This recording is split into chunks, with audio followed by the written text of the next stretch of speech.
السلام علیکم ورحمۃ اللہ۔ یہ اس پوسٹ کے بارے میں آپ نے ذرا وضاحت کرنے کے لیے کہا ہے۔ اس سورہ الانعام کی 159 نمبر آیت ہے،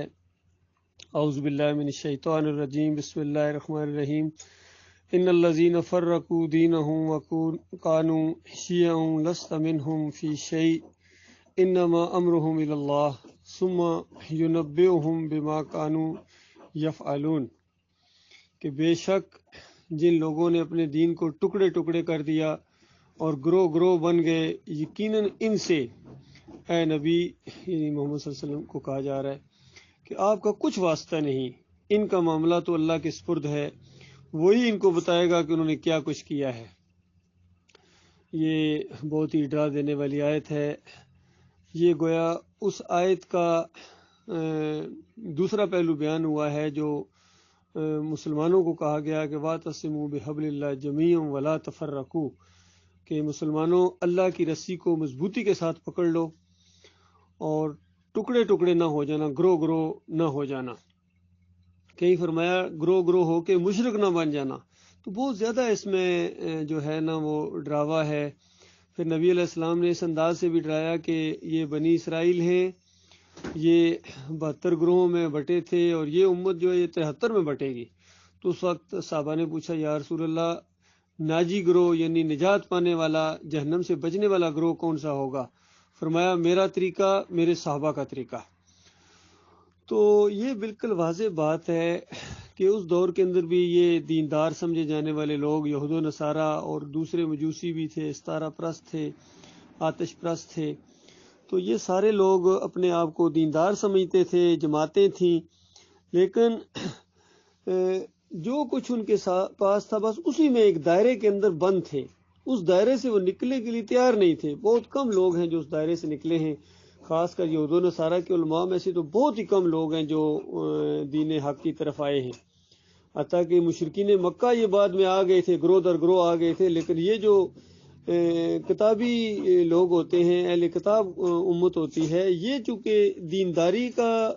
دم بھی بھرتے ہیں اور سمجھتے ہیں ہم دین کے اوپر ہیں، اور ان کے علماء اور مشائخ نے ان کو جکڑا ہوا ہوتا ہے اپنے سسٹم کے اندر، تو یہ بہت کم ہیں جو ادھر آتے ہیں۔ ان کے مفادات ہوتے ہیں، تحفظات ہوتے ہیں اپنے۔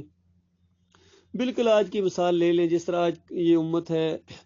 یہ فرقوں کے اندر بٹ گئی ہے، مختلف ان کے نام ہیں، کوئی بریلوی ہے، کوئی دیوبندی ہے، کوئی اہل حدیث ہے، کوئی سلفی ہے،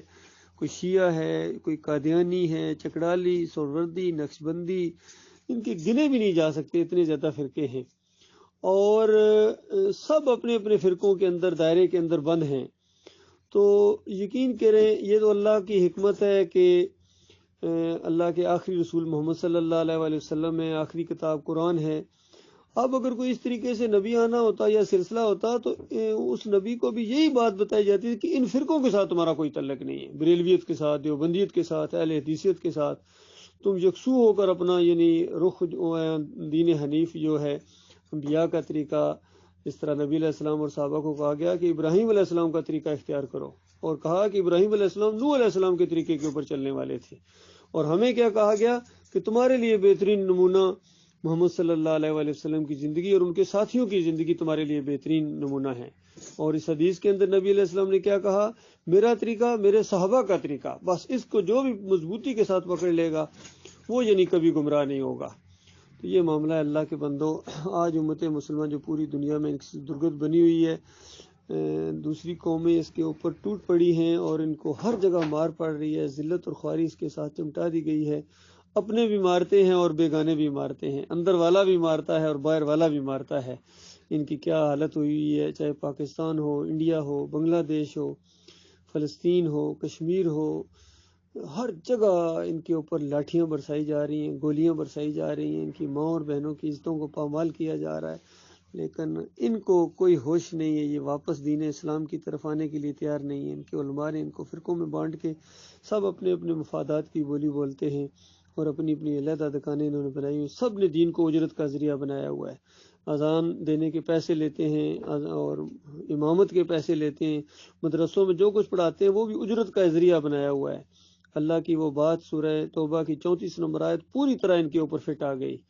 کہ ان کثیر من الاحبار و رہبان لا یاکلون اموال الناس بالباطل ویصدون عن سبیل اللہ، کہ ایمانداروں خبردار یہ کثرت کے ساتھ ہیں، تھوڑے نہیں ہیں، فرمایا کثرت کے ساتھ ہیں یہ علماء اور مشائخ، یہ تمہارا مال کھاتے ہیں باطل طریقے سے اور تمہیں اللہ کے راستے سے روکتے ہیں، یہ اللہ کے راستے سے روکنے والے لوگ ہیں، یقین کرو۔ عام طور پر عوام کا یہ تاثر ہے کہ یہ دیندار ہیں، لیکن حقیقت میں یہ دکاندار ہیں۔ لوگ سمجھتے ہیں کہ یہ رہنمائی کرنے والے لوگ ہیں، حالانکہ یہ بالکل ٹھگ ہیں، یہ راستے کے روڑے ہیں، اور بالکل ان کا نبی علیہ السلام کی زندگی اور صحابہ اکرام کے طریقے سے کوئی تعلق نہیں ہے، بلکہ کوئی اگر دعوت حق اٹھتی ہے آج توحید کی، رد شرک کی، طاغوت کی نشاندہی کی، اور اصلی دین اور صحیح دین ان کے سامنے پیش کیا جائے، جو اکے بکے رہ جاتے ہیں کہ جیسے یہ بات انہوں نے کبھی سنی ہی نہیں ہے، اور واقعی عوام نے نہیں سنی، چونکہ ان کے علماء نے ان کو نہیں بتائی ہے، بتانے کی بجائے چھپایا ہے دین کو، حق اور باطل کو انہوں نے آپس میں ملایا ہے، اور